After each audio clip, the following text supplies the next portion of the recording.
bombings strike Pakistan the day before parliamentary elections. Pakistan has struggled to rein in the surging militancy in the former Taliban stronghold.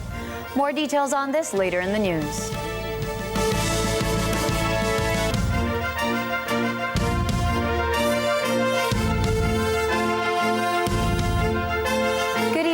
Gina. And I am Nina Richie Elago Flores. This is Mata ng Agila International. Now for the headlines. The Philippine government pushes for the ASEAN 5-point consensus as the viable solution for the Myanmar crisis. The Office of the President releases 265 million pesos to assist those affected by floods and landslides in the Dava region. Hamas has laid out a series of demands in response to an Israel-backed ceasefire proposal. Prince Harry flies back to the United Kingdom to see his father after his cancer diagnosis. And the NBA MVP race is in men's ball game following Joel Embiid's injury.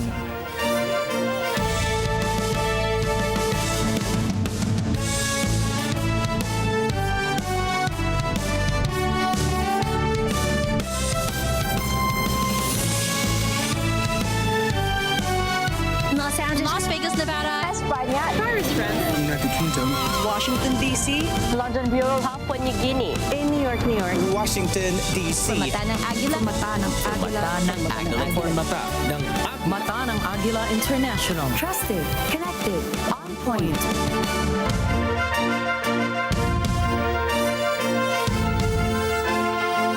According to the latest Octa research survey, President Ferdinand Marcos Jr. and Vice President Sara Duterte saw a notable rebound in their trust and approval ratings during the fourth quarter of 2023. President Marcos garnered a 76% trust rating, marking a 3 percentage point increase from the previous quarter. Vice President Duterte also experienced a rise in trust, receiving a 77% rating, up by 2 points from the third quarter. The survey results revealed that only 8% expressed distrust in the president, with 17% undecided, while 5% expressed distrust in the vice president, with 18% undecided. President Marcos saw significant increases in trust ratings in the National Capital Region and balanced Luzon regions, although there was a slight decrease in trust ratings in Mindanao. On the other hand, Vice President Duterte's trust ratings improved predominantly in balanced Luzon and Mindanao, but experienced declines in the NCR and the Visayan region. President Ferdinand Marcos Jr. has reassured farmers of his administration's commitment to genuine agrarian reform aimed at improving their quality of life. President Marcos said this during the distribution ceremony of electronic land titles benefiting over 2,600 agrarian reform beneficiaries in the Dava region. He acknowledged the unfortunate reality that despite being the backbone of the nation, farmers are often among the poorest members of society. The president pledged a comprehensive, whole-of-government approach to meet the needs of farmers. He also called upon the private sector to collaborate with the government in offering enhanced incentives to farmers and emphasized that the land title distribution is just the initial step towards uplifting farmers from poverty. Tulungan natin silang makaahon sa kahirapan at mapaunlad ang kanilang kabuhayan sa pamamagitan ng mga makabagong pamamaraan. Mula sa pag-aararo, pagtatanim, pag-aani hanggang sa pagbebenta sa merkado.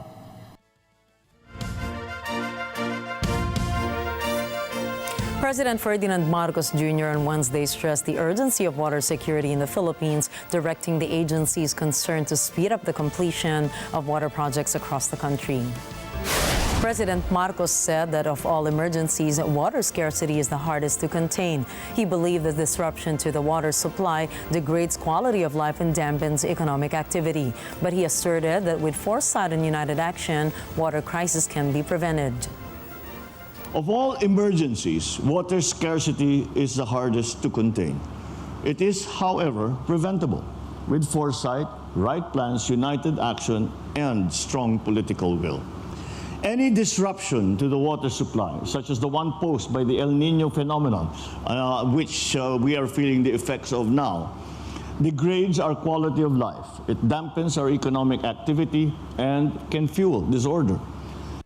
President Marcos was in Davao City to lead the inauguration of the Davao City Bulk Water Supply Project at the Apo Aguas site in Davao del Sur. He lauded the water project, saying it will provide a clean supply of water to more than 1 million residents in Davao City. The project can deliver 300 million liters of clean water per day. The quality of life between having clean water available in sufficient amount at a price that can be afforded, and having now this kind of almost unlimited supply is life-changing. The Philippine Statistics Authority, or PSA, said the unemployment rate in the country further dropped in December 2023. The PSA said the number of jobless Filipinos in the country fell to 3.1%, which is lower than November 2023's 3.6%. Compared to the data in December 2022, the jobless rate was at 4.3%. PSA chief and national statistician Yusek Dennis Mapa said the top contributors to the reduction in jobless rates or the increase in employment are the construction, agri and forestry sectors, accommodation and food service activities, transportation and storage, and human health and social work activities. PSA chief Mapa said the current unemployment rate is the lowest since 2005. May substantial kasi na first year on year nag-increase tayo ng employed na mga 1.52 million year on year, no, from December 2022 to December 2023 at ang malaki dito na nag-contribute, as I mentioned kanina, ay nasa construction sector. Ito ay nagdagdag ng mga 777,000. At ang karamihan dito ay construction of buildings na residential and non-residential. The PSA has also seen an increase in the labor force in the field of drivers. The PSA has not yet determined whether the downtrend of the unemployment rate will continue in the coming days. However, it sees a steady increase in the number of people in the labor force. Senator Francis Escudero has urged President Ferdinand Marcos Jr. to intervene and counsel his cousin, House Speaker Martin Romualdez, to initiate a ceasefire with the Senate. The House of Representatives recently passed a resolution in support of Speaker Romualdez, defending the House's integrity amidst apparent pressure and unwarranted interference from the Senate. Several Congress members voiced grievances over the Senate's accusations implicating them in the People's Initiative advocating for charter change. However, Senator Escudero clarified that the inquiries aim to uncover the truth behind the People's Initiative. He said, and I quote, "Since when is the search for the truth an assault against anyone? Shouldn't we all be standing and fighting for what is true, right, moral, and just?"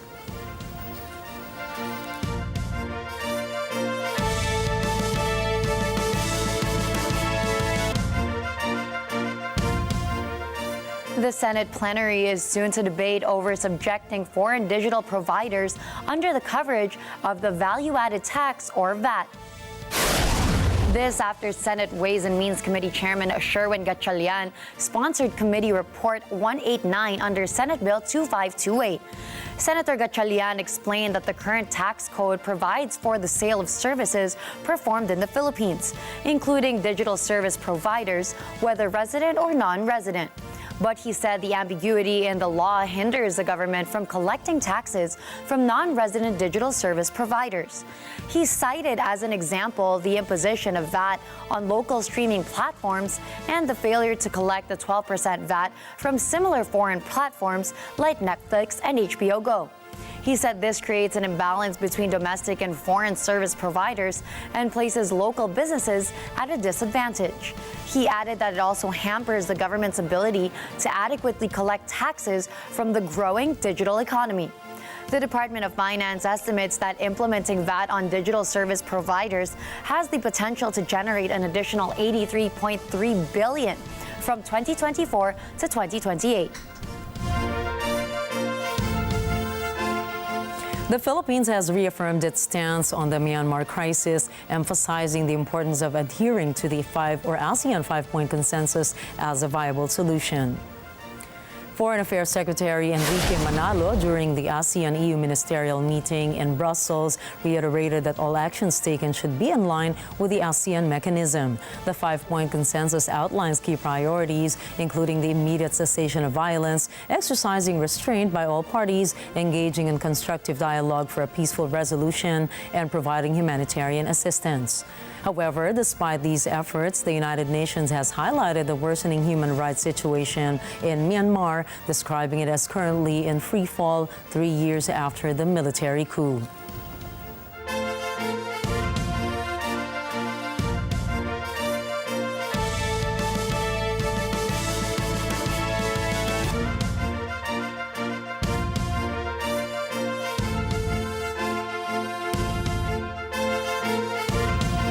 President Ferdinand Marcos Jr. instructed government agencies to prioritize the temporary shelter for flood and landslide victims in the Dava region. At present, the Dava region is experiencing severe floods and landslides due to the trough of a low-pressure area and the shear line. Local officials reported the situation in their respective provinces, including Davao de Oro, Davao Oriental, Davao del Norte, Davao Occidental, and Davao City. They said the number of fatalities due to floods and landslides in the Davao region has increased to 21 on Tuesday. Many houses were also damaged and flooded, and thousands of families were also evacuated. The severe floods and landslides affected more than 1 million residents. It also caused great damage to the agricultural and infrastructure sectors. President Marcos assured the flood and landslide victims that the government would provide them with food packs and non-food assistance. The Office of the President also released 265 million pesos to assist those affected by the floods and landslides that hit the Davao region. From the reports that we have had, I think that we are doing all right in the food, but the provision of food packs, etc. But as the Secretary was explaining, that it gets to the point na hindi lang pagkain ang kailangan ng tao, that they need to buy other things na para sa kanilang household, no? So that's why the ECTs are become very important. And that's why I released the 265 million to make sure that that phase of the response is immediate, at maramdaman kaagad ng tao, mayroon kaagad silang tulong, maramdaman nila kaagad kung ano yung kailangan nila, meron silang gagamitin sa pangangailangan nila. President Marcos also conducted an aerial inspection of food and landslide-stricken areas of Davao de Oro to assess the situation. He also led the distribution of aid for Davao del Norte, Davao Oriental, Agusan del Sur, Davao de Oro, Surigao del Sur, Maguindanao del Sur, Davao City, Butuan City, Davao Occidental, Cotabato, Agusan del Norte, and Bukidnon.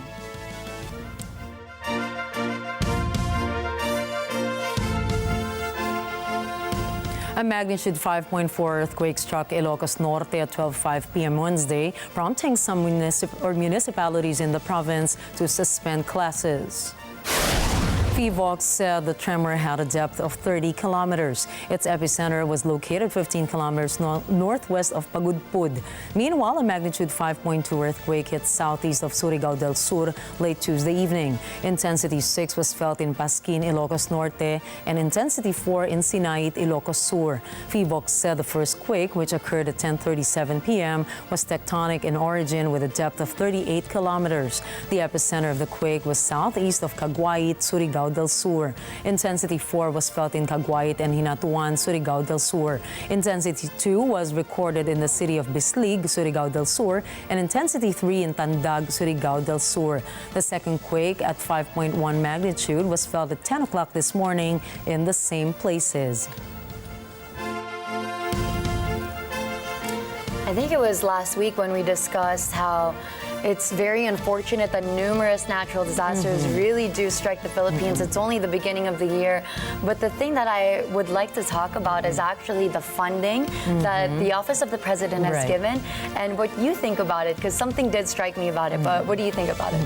I think that the government has to be ready when it comes to disaster preparedness because these things have now become a fact of life. Yes. There's no avoiding them. It now shakes up in places where earthquakes didn't used to happen. Yes. And so it pays to be ready all the time, especially with the basic commodities such as water and food and shelter, relief, and other goods that the residents might need in order for them to just stay okay or not stay alive. They survived it, but to stay well fed and with shelter throughout the time that they are trying to recover from the quakes, the effects of the earthquakes. Now, something that the president said in a statement was food and non-food items, which is what you mentioned. But I think that those non-food items should go beyond just the essentials, but also ways to prevent this amount of destruction furthermore.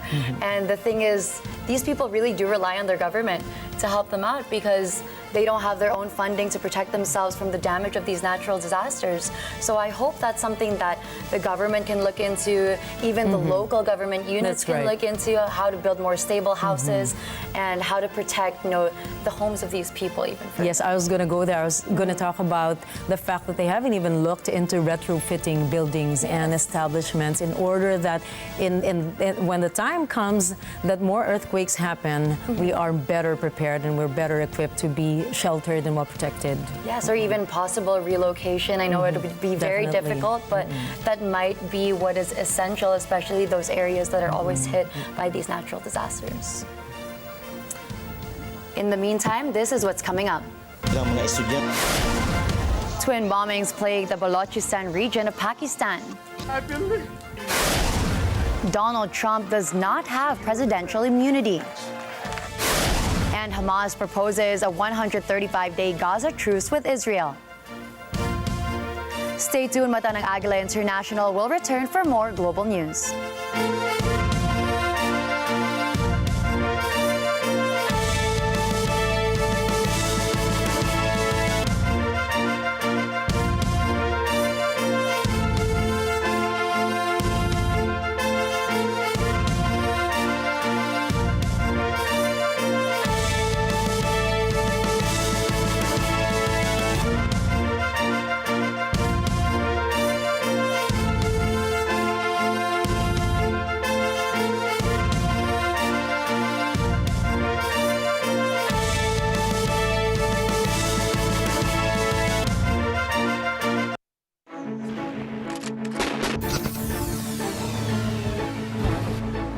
Sa goodwill. Gusto niyo bang mahukay ang katotohanan? Huwag palalampasin ang kapanapanabik ng mga pangyayari sa partidang minahal nyo na. Ang Goodwill! Season 3. Tuwing 4 p.m. every Sunday. Dito lang. Sa Net 25.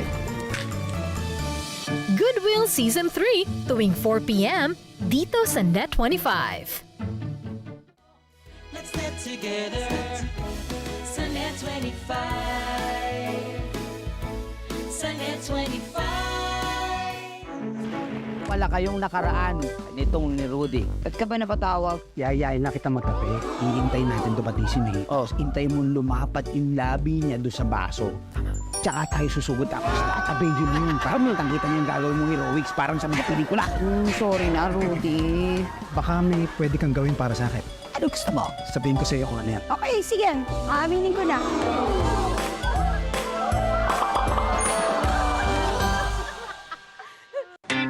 Hello everyone, this is Aubrey Miles. Nandito na ako sa Lutong Daza. So lahat ng lulutuin namin, puro eggs tayo. So lulutuin namin Korean pancakes, hajon, vegetarian fritters, mushroom and shrimp fried eggs, at crispy seafood noodles. So abangan niyo dahil pampalakas ng muscles, pampadami. Every Saturday, 11 a.m. So see you guys! Let's get together sa Net 25. Sa Net 25. Dear Bossing, Pauling, and Tally, ako po si Bong. Ano mo na lang ako sa module ko? Ikaw na lang sa module. Lakasan mo pa, please. 3. Number 3. May naisip ako eh.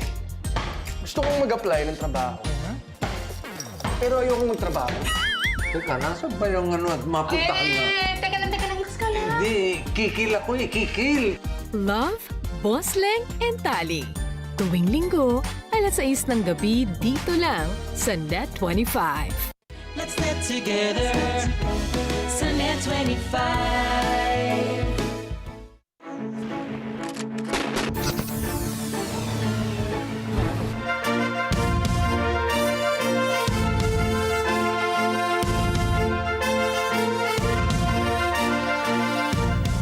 Welcome back to Mata ng Agila International.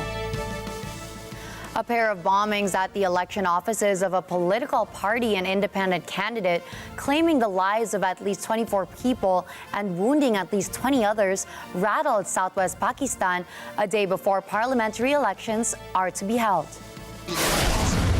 The first attack happened in Pashin, a district in Balochistan province, where officials said at least 14 people were killed in the attack.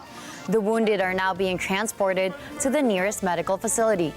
Another bombing at the elections office of politician Fazlur Rahman's Jamiat Ulema Islam Party in Kila Saifullah town of Balochistan killed at least 10 people. The bombing came despite the deployment of tens of thousands of police and paramilitary forces across Pakistan to ensure peace following a recent surge in militant attacks in the country, despite no one claiming responsibility for the attacks. The outlawed Balochistan Liberation Army has been behind multiple attacks on security forces in Balochistan, bordering Afghanistan and Iran.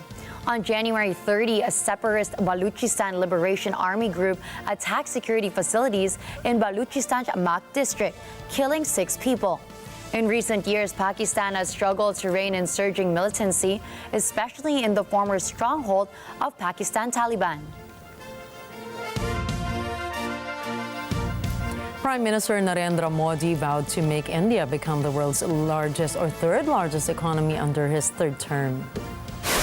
Voters across India will be heading to the polls in April and May to elect 543 members of the Lok Sabha, the lower house of parliament. If Bharatiya Janata Party retains its majority, Modi will lead India for another 5 years. Modi's confidence was supported by top ministers in his cabinet. Finance Minister Nirmala Sitharaman said Modi's government would do everything required to become the third largest economy. Foreign Minister Subrahmanyam Jaishankar lauded Modi's people-focused policies, saying the Prime Minister plans would ensure economic growth and development for India. On February 14th, Indonesia will witness one of the largest election days globally, with approximately 205 million eligible voters participating. Elijah Villanueva tells us more. This election will determine the next president of the world's third largest democracy alongside executive and legislative representatives at all administrative levels. Defense Minister Prabowo Subianto currently leads the polls, hailed by his supporters as a resolute leader capable of addressing the issues facing the country's youth. He has pledged to uphold the popular stability and economic development initiatives of incumbent President Joko Widodo. However, Prabowo's candidacy is not without controversy, as critics raise concerns about his alleged involvement in human rights violations, including the kidnapping and torture of pro-democracy activists in the late 1990s, as well as similar issues in Papua and East Timor. Another contender, former Jakarta Governor Anies Baswedan, presents an alternative to Widodo's policies, notably diverging from the plan to relocate the capital city from Jakarta to Borneo. Additionally, Ganjar Pranowo, a member of the Indonesia Democratic Party of Struggle and former governor of Central Java, emerges as a candidate from the same party as President Widodo. Initially, it seemed Widodo would endorse Ganjar's candidacy, but a twist arose when Widodo's son, Gibran, was announced as Prabowo's running mate. Elijah Villanueva for Mata ng Agila International. Trusted, connected, on point. Swedish officials decided to close their investigation into the Nord Stream explosions that happened on September 2022.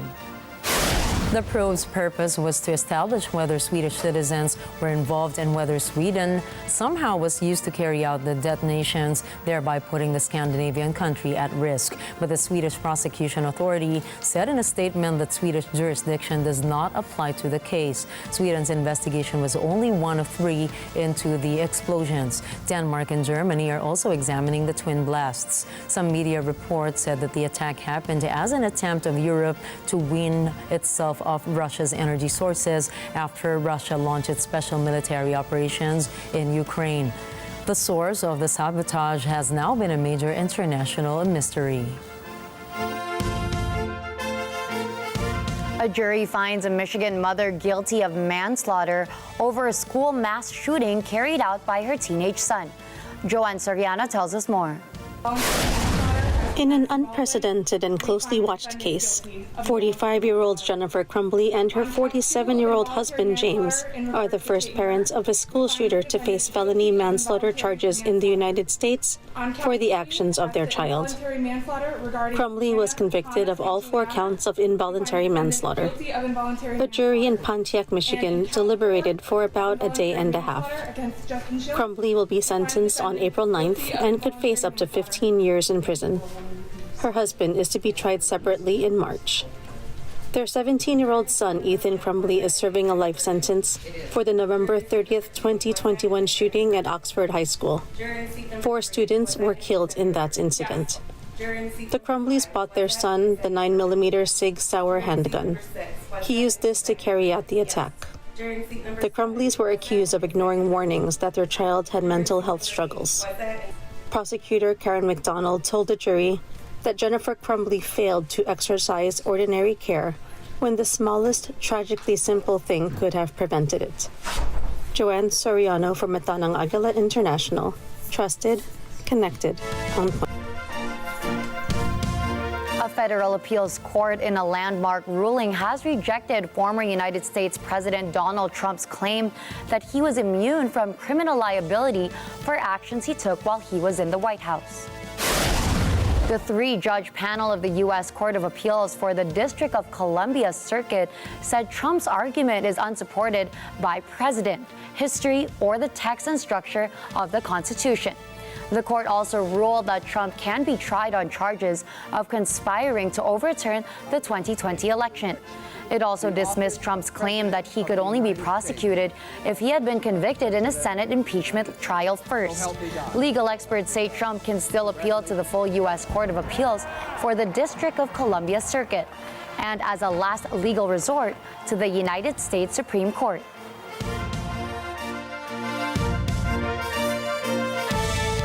Qatari Prime Minister Mohammed bin Abdulrahman Al Thani said that Hamas had reacted positively to the latest proposal for a ceasefire in Gaza and the release of hostages.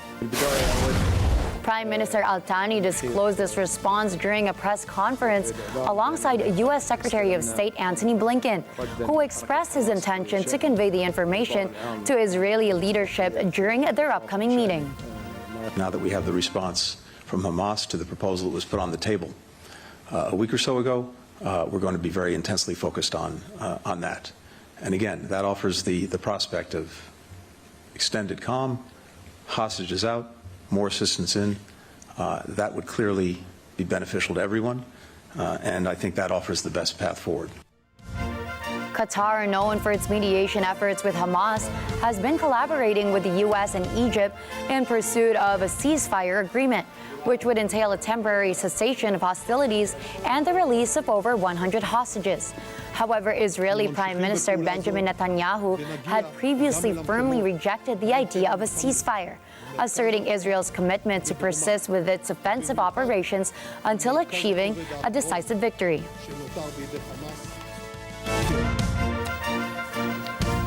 The Palestinian militant group Hamas had delivered its response to a proposed ceasefire deal for Gaza that involves the release of hostages, with the United States voicing their confidence in the agreement.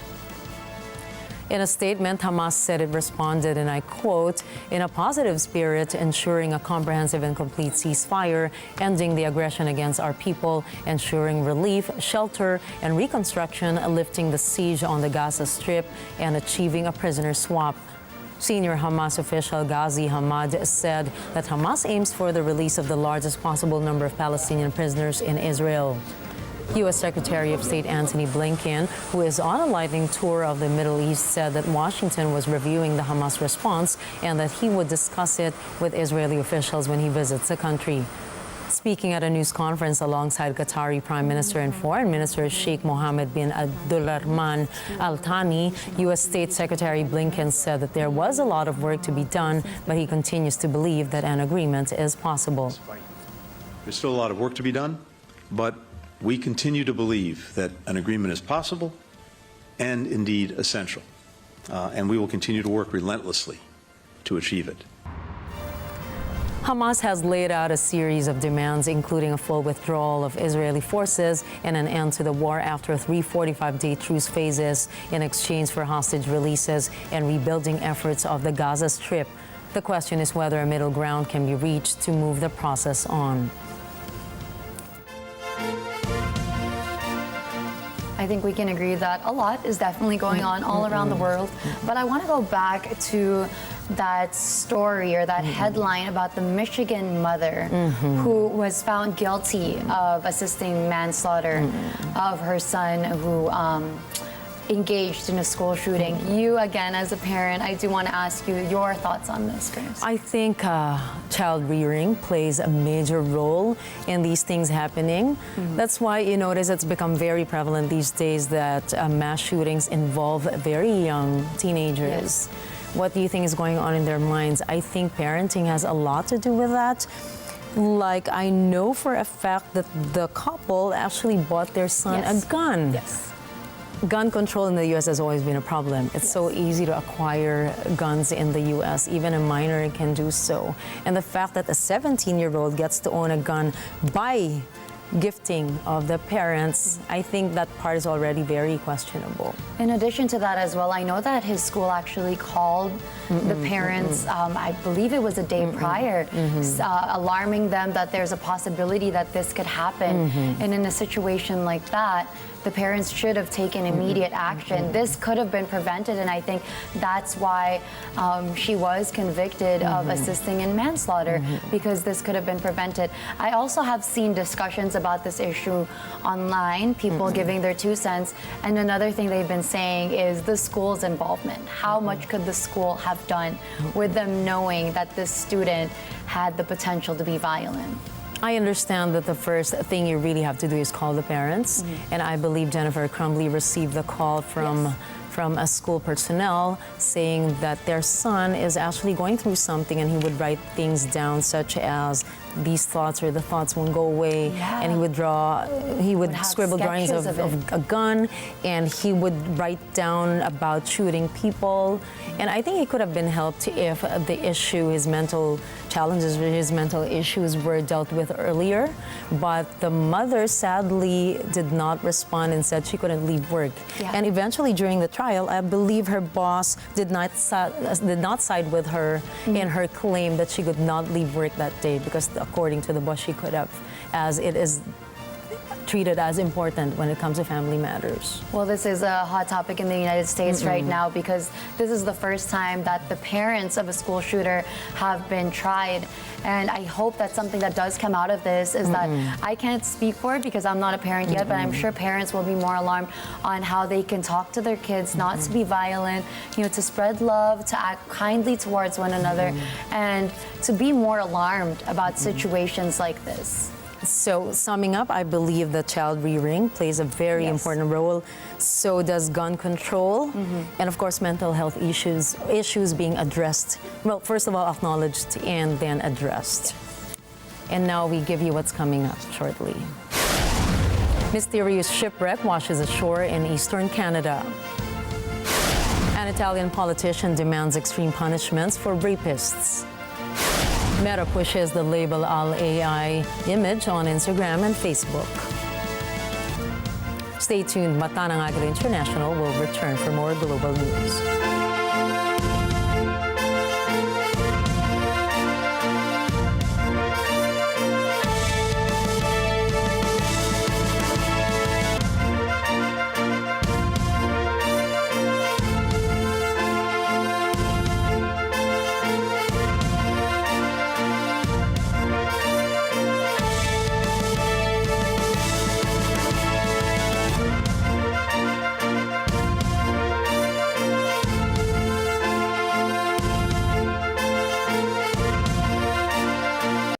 Makipagtawanan at makipagkulitan sa na-compose naming pranks at practical jokes na dapat niyong abangan. Ngayong Sabado, meron tayong instant camera na instant basa ang hatid sa mga tao.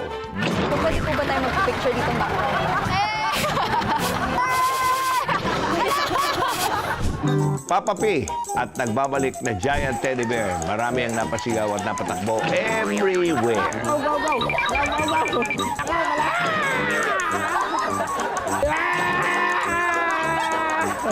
At celebrity accomplished na basketballista. Nagpa-shoot that ball prank there sa mga tao. Go, yan.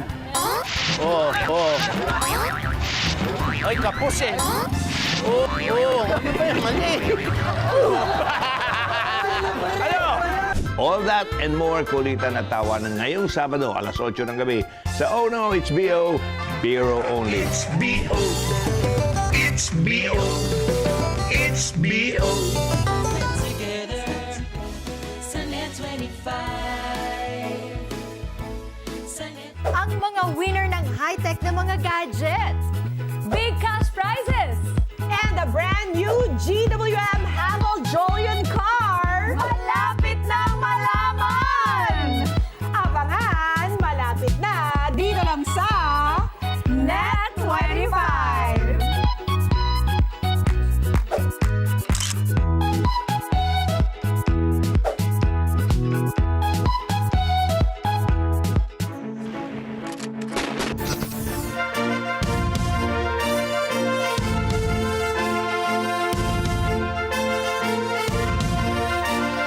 A pod of at least 10 killer whales appears to be trapped by sea ice off Japan's northern island of Hokkaido.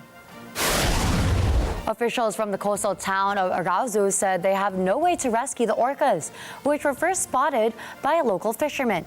Arousou officials said that they had no choice but to wait for the ice to break up and to have them escape naturally. Drone footage shared Tuesday by a local wildlife organization, Wildlife Pro LLC, shows the whales struggling in a small gap between ice floes. The organization said it encountered the whales while doing marine research. Sea ice hugs the coast of Hokkaido every winter and is the lowest latitude sea ice in the world. But over recent years, levels have been declining as global warming accelerates. A shipwreck believed to date from the 19th century washes up on the snow-covered shores of Canada's Atlantic Island province of Newfoundland. Archeologists are now probing its mysterious past. Philip Toledo has the details. Over the weekend, a team of archaeologists and volunteers rushed to recover what's left of the 30-meter or 100-feet-long ship before tides take it back to the deep water. They managed to extract wooden planks, metal sheathing from the keel, and other bits. All have been sent to a laboratory for analysis.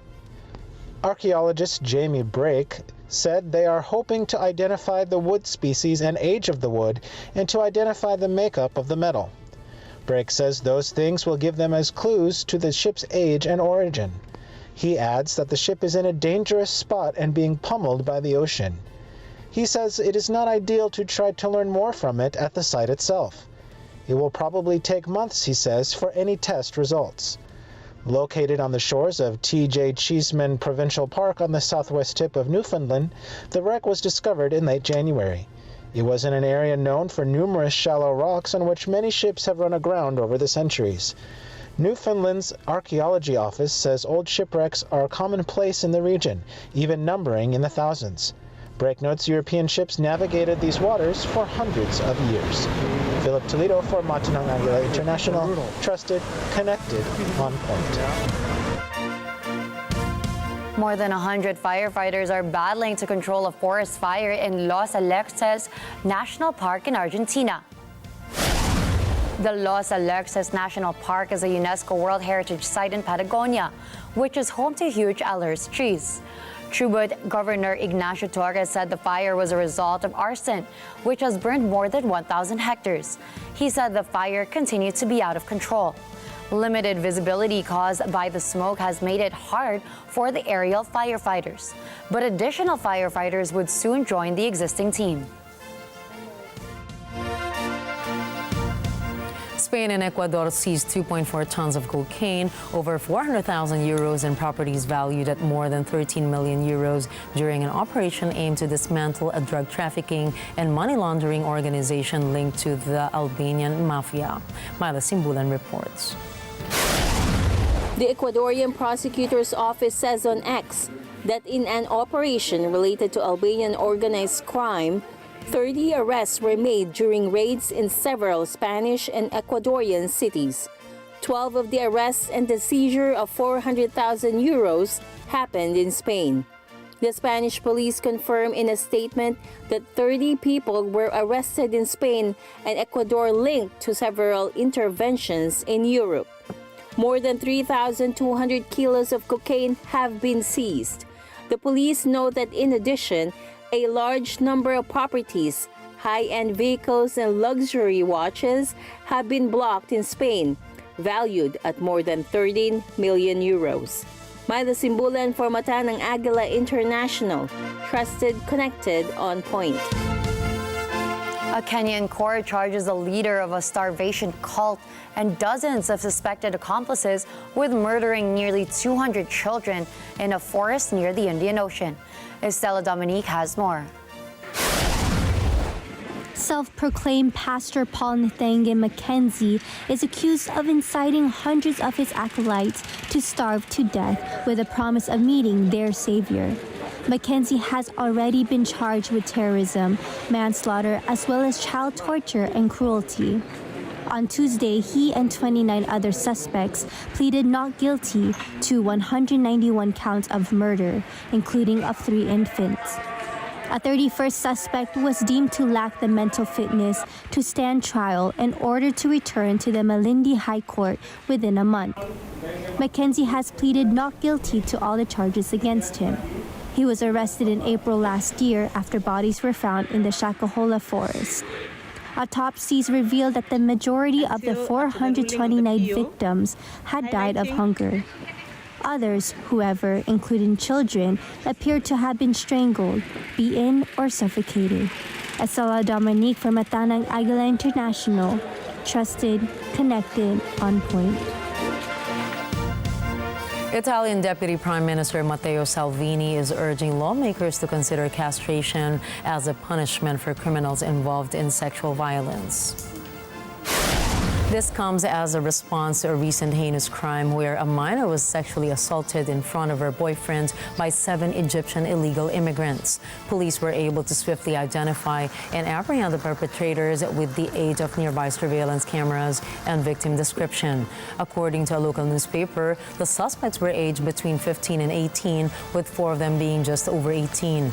Following their arrest, the 3 suspects were confined to Catania's Piazza Lanza prison, 1 placed under house arrest, and the remaining 3 returned to the Migrant Reception Center.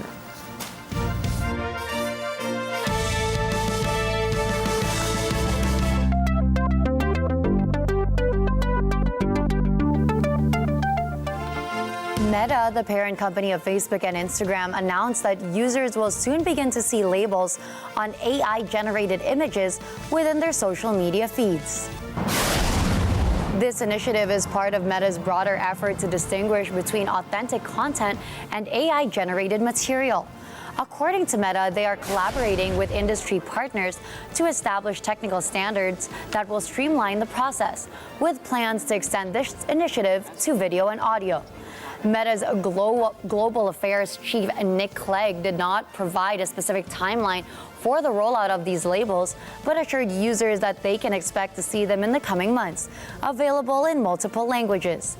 He also mentioned that Meta will collaborate with companies such as Google, OpenAI, Microsoft, Adobe, Midjourney, and Shutterstock to label images generated by the respective AI tools by incorporating metadata. Coming up, Prince Harry arrives in the UK. With Joel Embiid out, who is up next to become the NBA MVP? Rapper Killer Mike may have won 3 Grammys but was escorted out in cuffs. Catch the latest in sports and entertainment when we return.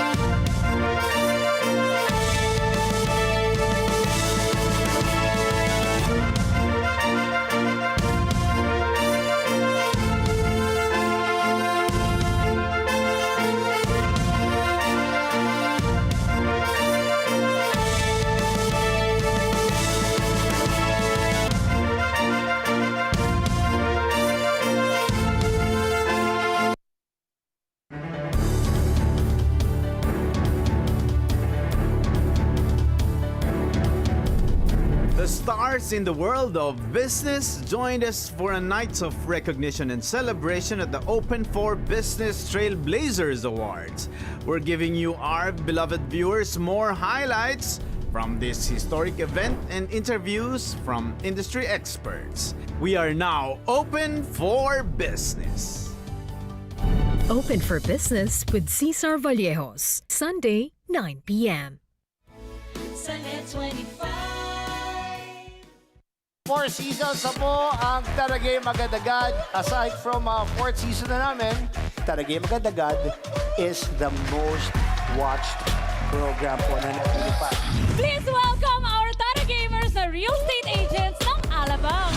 Ma'am, baka gusto mo ng investment. Paano yung payment? Pwede ba yun? Take 50 pesos. Lupa ang binibili, hindi putas.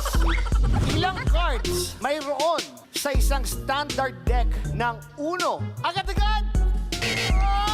Boom! Hindi, ganun talaga rito. Pag nandito po kayo sa studio, makita yung energy dito. Talagang gustong manalo eh. Kasi ito na to eh. And this is Taragay! Agad-agad! Let's get together. Sunday 25. Sunday 25.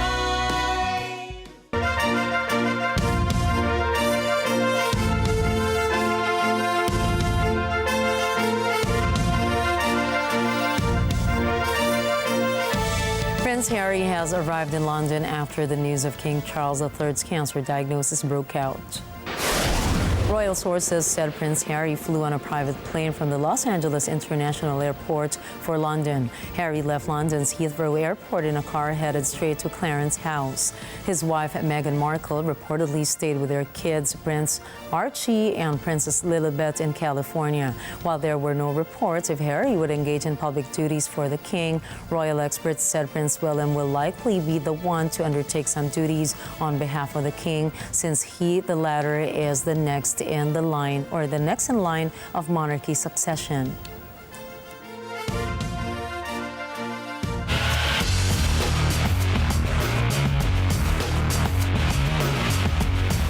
A list of veteran champions, along with a talented new generation, aims to make a U.S. Women's Olympic gymnastics team that could be one for the books. Bernadette Regini has more details. Star Simone Biles leads veteran and new generation gymnasts vying to make it to the U.S. Women's Olympic team in Paris. Biles returned last year from a 2-year absence to win 4 world titles. Her wins took her career tally to 23 as she battled back from the bout of the disorienting twisties that cut short her Tokyo Olympics campaign in 2021. Sunisa Lee, who won Olympic all-around gold in Tokyo, and London 2012 all-around champion Gabby Douglas are also in training.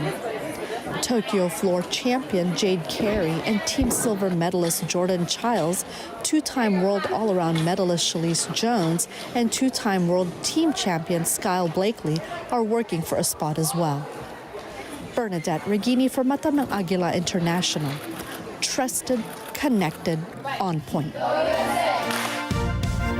Now that 76ers star Joel Embiid is out of MVP contention to nurse an injury, who's next in line to earn the much-coveted Kia MVP crown? Vin Pasqua has the score. The NBA MVP race has become any man's ballgame now that Joel Embiid's repeat campaign has come to an end. The Philadelphia 76ers big man was the odds-on favorite at the midway mark of the season. An announcement that he would need surgery to repair the lateral meniscus in his left knee dampened the hopes of Embiid and Sixers fans alike. There is no definite recovery time frame for his injury, but he could still see some action in postseason. Despite this, his time off takes him out of the minimum games played quota to qualify for the title. With this, Nikola Jokic, Shai Gilgeous-Alexander, and Giannis Antetokounmpo slide into the podium for a photo finish. Jokic, in particular, has the inside track to earn a third MVP title in 4 seasons for the defending champion Denver Nuggets. Close behind is Gilgeous-Alexander, the rising standout from Oklahoma City. We never count out the Greek freak. There are a few long shots to keep an eye on, including Jalen Brunson, as his stock continues to rise as the New York Knicks remain near the top of the Eastern Conference, or Kawhi Leonard, a linchpin for the resurgent Los Angeles Clippers, or Dallas standout guard Luka Doncic.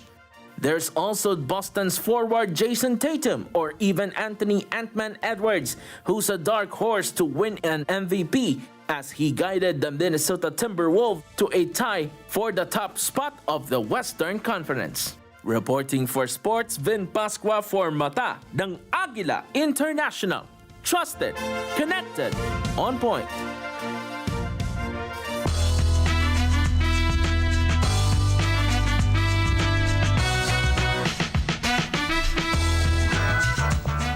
Rapper Killer Michael Render was seen being walked out of the Grammy Awards in handcuffs. Sources said he was arrested by the Los Angeles Police Department over misdemeanor charges. Under California's penal code, the battery charge comes with either a potential fine of up to $2,000 or 6 months behind bars or both.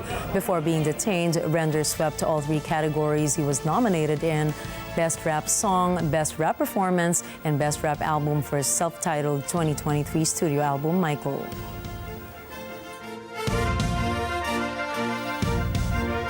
Former The Mandalorian actress Gina Karano says she is suing Disney with the help of billionaire Elon Musk. In 2021, Lucasfilm publicly fired Karano over remarks she made on X, formerly Twitter. Karano's social media posts criticized the Democrat behavior during the COVID-19 vaccine mandate and lockdowns. The actress's announcement comes after Musk offered to help the legal challenge of anyone who believed they were wrongly fired from their jobs due to what they posted on liked on X. She is seeking $75,000 in damages and has asked the court to force Lucasfilm to recast her.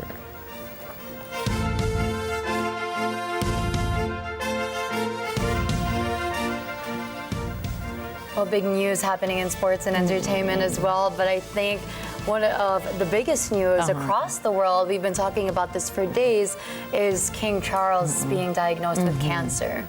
And you know how prominent the royal family is, and whatever happens within the family circle is big news, not only to the UK, but to the whole world. And we were talking about this yesterday. I mean, the Brits can have a divided opinion on the monarchy, but I think they all had the resounding statement in that they feel very sad for King Charles because he's been waiting for the throne for a very long time, and not even 2 years in, he's diagnosed with cancer, and I'm sure has to give up a lot of his duties to recover and to prioritize his health. And definitely it's going to be difficult now given his situation, and Prince William might have to step up. Yes. And step in. Something I was pleased by about this, though, was seeing that Prince Harry has gone back to the UK, because I'm sure you've had loved ones who have had to face cancer. right. My grandma and my mother both overcame cancer, and if there's something they always told me, it's that they really found strength in their family. So amidst all of the tension, the controversies between the family, it's nice to see that King Charles' sons are both really taking care of him. I think the only thing they really denounce is their royalty, but family will always be family. And it's good news that they're actually coming together now to share and give support and just be around for one another in this difficult time. You're right. It's really times like these that, you know, they have to prioritize being a family over being the royal family. They just have to be there for each other, and hopefully everybody can provide them with the privacy that they need during this time too. And of course, on top of any of that, we hope and pray that King Charles will recover from all of this and be back doing his duties like his usual self. And to send you off tonight, here's a quote from American inventor and businessman Thomas Edison. Many of life's failures are people who did not realize how close they were to success when they gave up. Has that happened to you before? That's happened to me, knowing that I was so close and giving up, but it's also happened to me where I didn't give up knowing I was so close. And of course the latter is so much more rewarding. You realize all the pain, all the tears are worth it. And of course, it's also happened to you that you gave up not knowing how close you were. Yes. And that's more regretful, right? Yes, yes. So the That's trick even more is to never painful. give up. To never give up. And before we say goodnight, for those of you who are still on the road at this moment, don't forget to tune in to Eagle FM 95.5. You can also catch the latest updates on our social media channels. I am Gina Llanes. I am Nina Richie Alago Flores. This is Mata ng Agila International. Trusted, connected, on point.